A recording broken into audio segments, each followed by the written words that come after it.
This right here, that's what the video is about today. Hey, I'm John, and I'm going to talk about the Yum Dinger, how I fish it, what rod and reel I use, what line I use, what hook I use, how I work it, how is it successful for me. I've been able to catch a lot of fish on it. I've done really well over the last couple of years since I've really started getting into it a lot more. I've used it before, and then now since I've partnered with Pradco, which owns Yum. So I work with this company that makes these. I get a lot of these for free. So I've been able to use them, experiment with them more, and that's really helped me out learning how to fish it, because that's the best way to learn how to use something. Just go out there and use it a ton.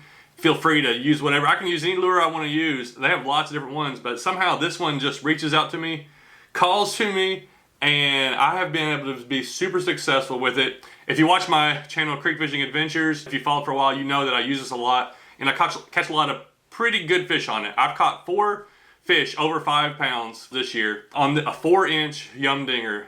Some of the stuff I do is going to be a little different because it adapts to how I fish, and it fits me and fits what I want to do. But it's very successful. So let's get into it and let's start breaking it down. First off, like I said, I love the 4-inch one. The 4-inch one is the preferred one I choose to use. There's 5, 6, 3, and you can use any one of those. They all work, but this 4-inch is, I feel like, it's a perfect size. It has lots of action to get smaller fish, because I do a lot of creeks and rivers, and also when I go out to fish, I just go out to catch fish. So if a 12-inch bass wants to grab it, he can get this whole thing in his mouth very easily. I've also, like I said, caught several over 20 inches, and they don't have any trouble biting this. When you use a stick bait, a lot of people and anglers are going to Wacky Rig it, and that's a great way to use it. You can use some like Wacky Rig hooks, or just any kind of hooks you want to just stick it in the middle. And this is a great, effective way to fish. Most everyone already knows that. And the 4-inch does a great job with it. So you can fish like this. This is not my preferred method. I'll do this every once in a while. But what I've come up with, I feel like works better, and may just be me. But I've also had a lot of fish come off whenever I do this. I don't know if I haven't figured out how to do it the right way or what. A lot of people want this lure to go out there, and when you cast it, especially weightless like this, you want it to kind of sink and, you know, have a little shimmy to it. So you think that you need a hook in the middle. Well, you don't have to have it that way.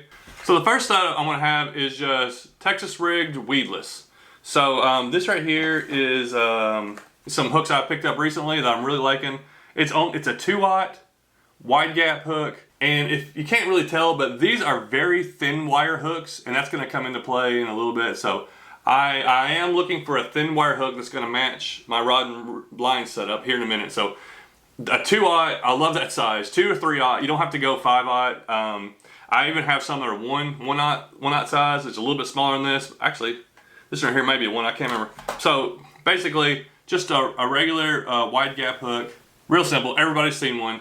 And I'm just going to Texas rig it. Just going to stick it in the top. This one's a little tore up. Let's go from the other side. It doesn't matter. I've caught, actually, the biggest spotted bass I ever caught in my life. I had caught several fish on the Yum Dinger. It was tore up. I rigged it upside down like this. I'll rig it up there, stick it on, maybe stick it past just a little bit, you know, where I got a little bit of extra past it. It'll just go up the line. And then, you know, I'm just going to stick it in there like you would do it. Got it in place, and then just tuck that hook out of the way, where this thing is weedless. When it falls in the water, it's still going to sink basically like that. Still has tons of action, and it's not always about the action that gets the bite. So sometimes we fool ourselves. But this goes out there, and when it sinks, it kind of just does this.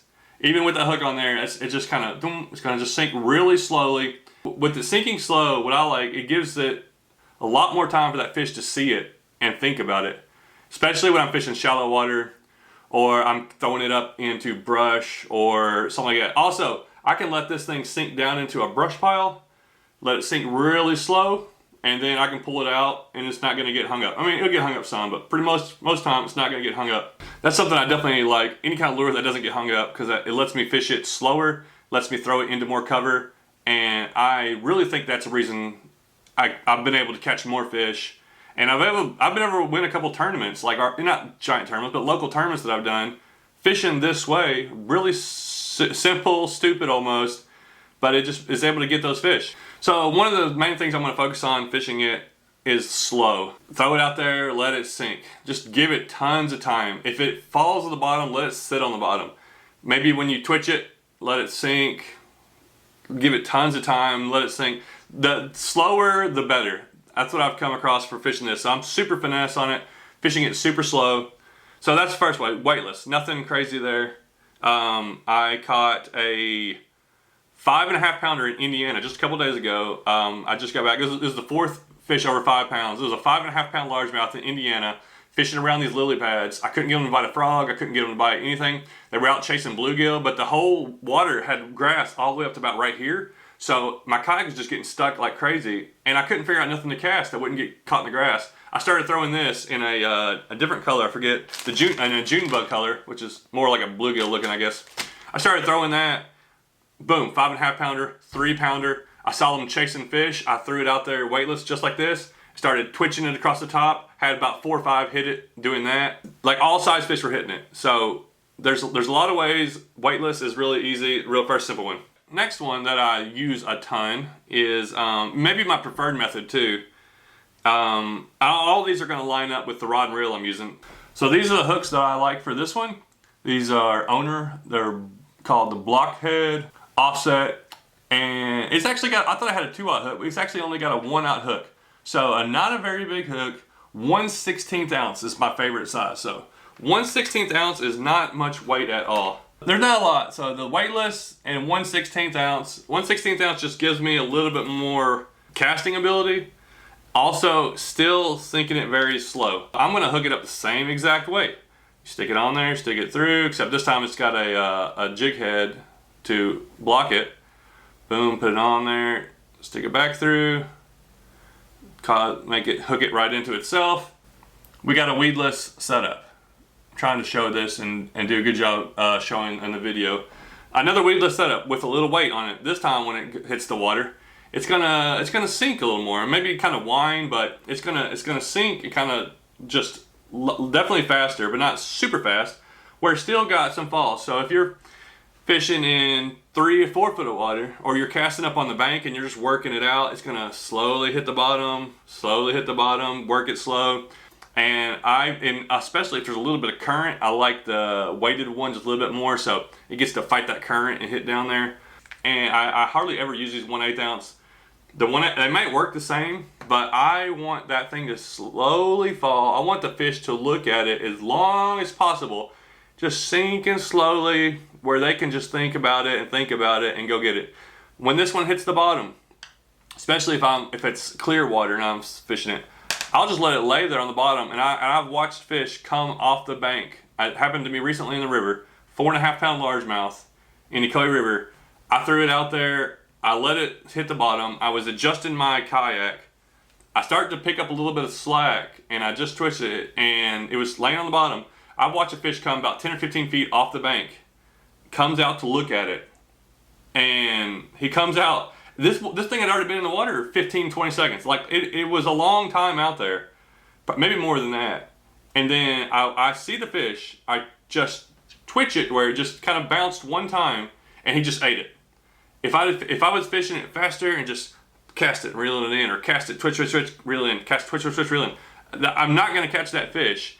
He wanted to see it. He wanted to take his time and bite it. And I've seen it so many times when I fish in creeks and clear water. That's my little advantage that I feel like I have, is fishing things super slow, something that I have confidence in, because I've seen so many fish look at lures, think about it for several seconds before they bite it. And I've seen fish where I've thrown out and reeled it back in, and they won't touch it. Cast it to them, reel it back in, cast it to them, reel it back in, cast it to them, let the thing sit there for 10 seconds.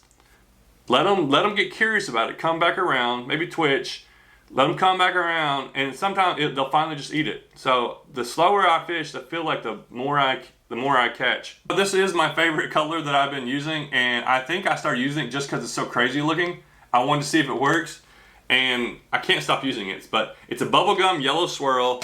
Actually, I just caught a nice bass on the June bug. You pick whatever lure or whatever color you want. I think a lot of them doesn't matter. Definitely a change. So like a dark one and a bright colored one is you know, there's definitely difference in that. Some of these little ones, I'm not sure how much it uses, and also depends on your water. Maybe it's the one that you just started getting confidence with. This is the stupidest color.